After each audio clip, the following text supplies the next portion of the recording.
भारत माता की, भारत माता की। विधानसभा चुनाव के बाद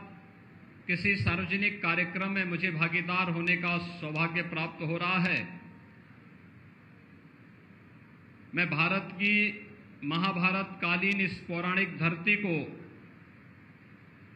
जिसे मां गंगा का आशीर्वाद प्राप्त हुआ है, इस पौराणिक धरती को कोटि कोटि नमन करते हुए आप सबका मैं हृदय से आभार व्यक्त करता हूं कि विधानसभा चुनाव के दौरान आपने मंच पर उपस्थित हमारे सभी माननीय विधायकों को भारी बहुमत से चुनाव विजयी बनाकर के अपना आशीर्वाद दिया। मैं इसके लिए बुलंदशहर के सभी जनता जनार्दन का कोटिशः धन्यवाद ज्ञापित करते हुए उनका अभिनंदन भी करता हूं, आभार व्यक्त करता हूं और उन्हें इस बात के लिए आश्वस्त करने के लिए आया हूं कि जिस विश्वास के साथ आपने भारतीय जनता पार्टी के नेतृत्व पर डबल इंजन की कार्य पद्धति पर विश्वास व्यक्त किया है, बिना रुके, बिना डिगे, बिना थके और बिना झुके सरकार उन लक्ष्यों को पूरा करके सुरक्षा के लिए, समृद्धि के लिए और आपके उज्जवल मंगलमय भविष्य के लिए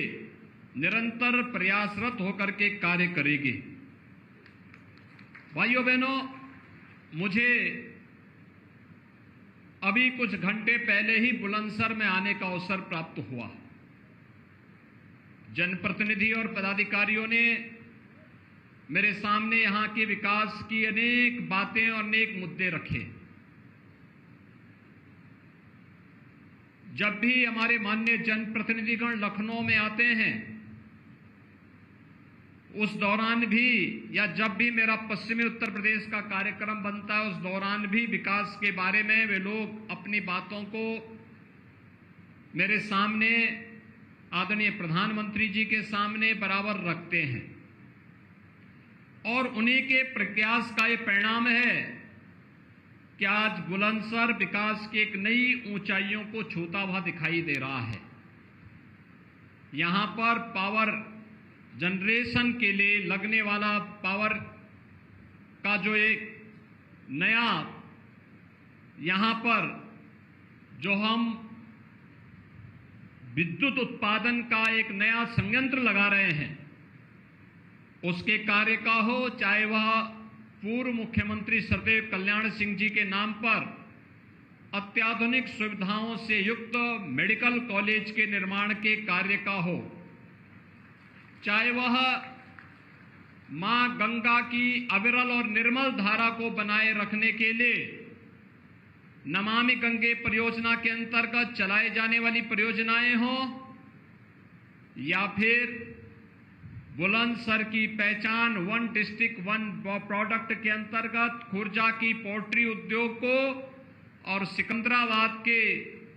औद्योगिक संस्थान के विकास को आगे बढ़ाने का, ये सभी कार्य व्यवस्थित रूप से आगे बढ़ाने के लिए सरकार युद्ध स्तर पर कार्य कर रही है। बाबूजी कल्याण सिंह जी के नाम पर जो मेडिकल कॉलेज आपके बुलंदशहर में बन रहा है, अगले सत्र में यह मेडिकल कॉलेज यहां पर प्रवेश भी करेगा और यहां पर बुलंदशहर के नौजवानों को MBBS की और उसके उपरांत नर्स बालिकाओं के लिए नर्सिंग की शिक्षा का भी एक अच्छा केंद्र यहां पर बनने वाला है और बुलंदशहर भी अब कह सकता है हम भी NCR की पार्ट हैं। जिन सुविधाओं के लिए अब तक बुलंदशहर को वंचित रखा गया, आज वे सुविधाएं बुलंदशहर में उपलब्ध हो रही हैं। कितना अच्छा संजोग है, चुनाव के दौरान जब कोरोना महामारी चुनाव में बैरियर बनकर के खड़ी हो रही थी, तो इसी सभागार में ऐसे ही मैंने बुलंदशहर की जनता का आह्वान करने के लिए पहली सभा मैंने यहीं पर आयोजित की थी और आज कितना संजोग है कि चुनाव के बाद, सरकार गठन के बाद जब मुझे अवसर मिला तो मुझे इसी स्थल पर एक बार फिर से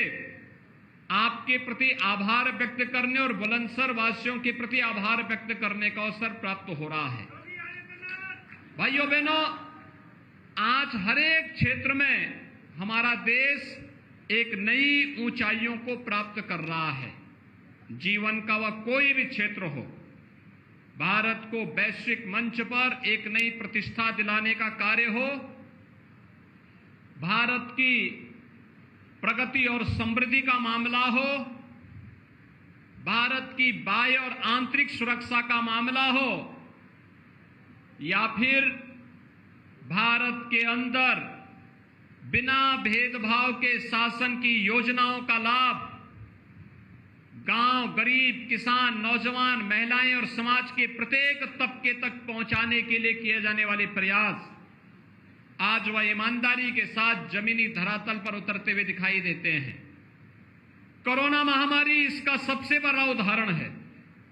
कोरोना के सामने अमेरिका पस्त हो गया, कोरोना के सामने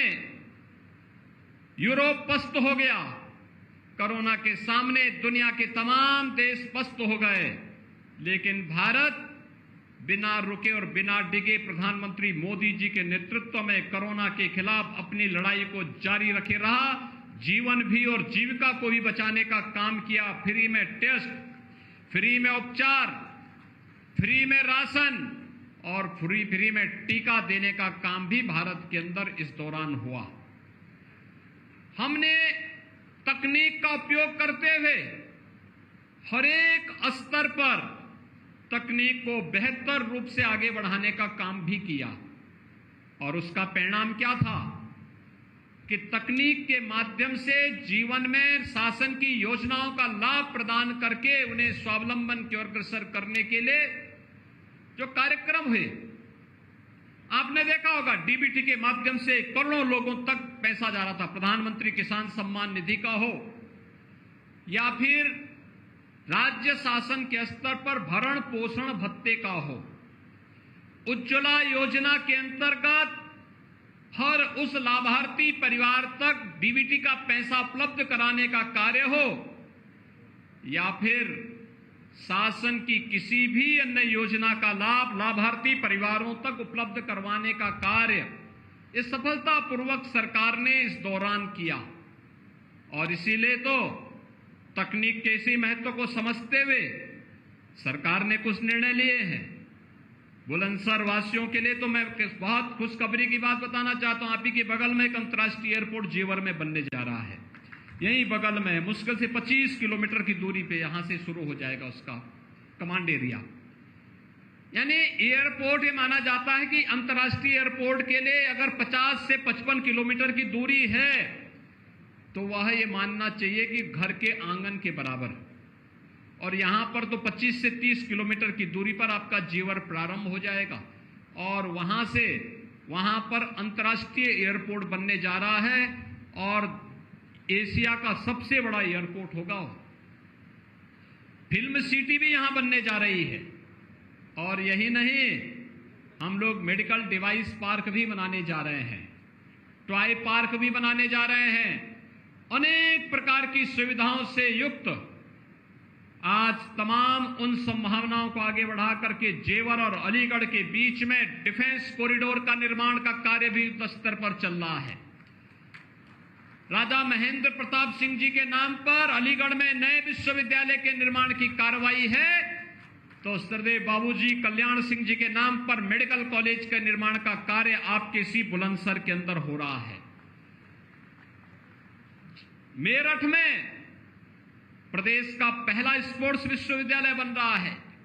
राज्य सरकार ने तय किया है हर गांव में खेल का मैदान होगा। खेल के मैदान के बाहर साथ ही सटा हुआ ओपन जिम भी होगा। फ्री में जाइए, वहां पर जिम के माध्यम से कसरत करिए। शरीर माध्यम खलु धर्म साधनम के माध्यम से कि जितने भी साधन धर्म के हैं वो स्वस्थ शरीर के लिए होते हैं, और स्वस्थ शरीर को प्राप्त करने के इस अभियान का हिस्सा बनिए। आज सरकार उस दिशा में प्रधानमंत्री मोदी जी के नेतृत्व में काम कर रही है और मैं यही आश्वस्त करने के लिए आपको आया हूं। आपने देखा होगा, हमने प्रधानमंत्री स्वामित्व योजना के माध्यम से गांव में पुश्त दर पुश्त जहां पर लोगों ने मकान बनाए थे, उस मकान का स्वामित्व कभी उन्हें नहीं प्राप्त हो पाया, लेकिन पहली बार जहां पर मकान है उस मकान का स्वामित्व का लाभ भी उस परिवार को उपलब्ध कराकर वो चाहे तो उस मकान की जमीन को मॉर्गेज करते हुए बैंक से लोन लेने की सुविधा भी उस व्यक्ति को प्रदान करने की सुविधा प्रदान की जा रही है और प्रधानमंत्री स्वामित्व योजना के माध्यम से संभव हो पाया है। हम लोगों ने अब तक 34 लाख ऐसे परिवारों को यह सुविधा प्रदेश के अंदर उपलब्ध करवाई है और हमारा प्रयास है कि 15 अगस्त 2022-23 तक प्रदेश के हर परिवार को यह सुविधा हम उपलब्ध करवाने का काम करेंगे। प्रधानमंत्री आवास योजना का कार्य हो या फिर स्ट्रीट वेंडर के लिए पहली बार आजादी के बाद पटरी व्यवसायों के कल्याण के लिए प्रधानमंत्री स्वनिधि योजना के माध्यम से उन्हें बैंकों से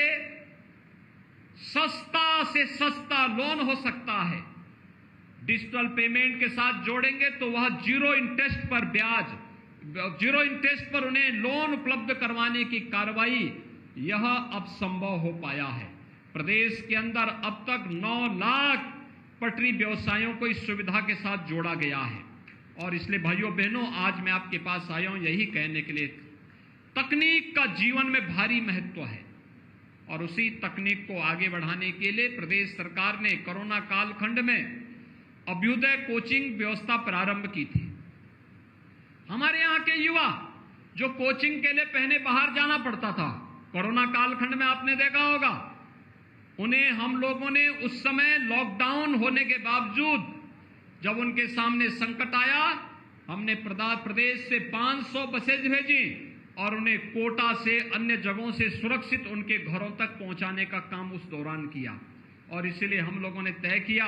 आने वाले समय में हमारे युवाओं को कहीं जाना ना पड़े। इस दृष्टि से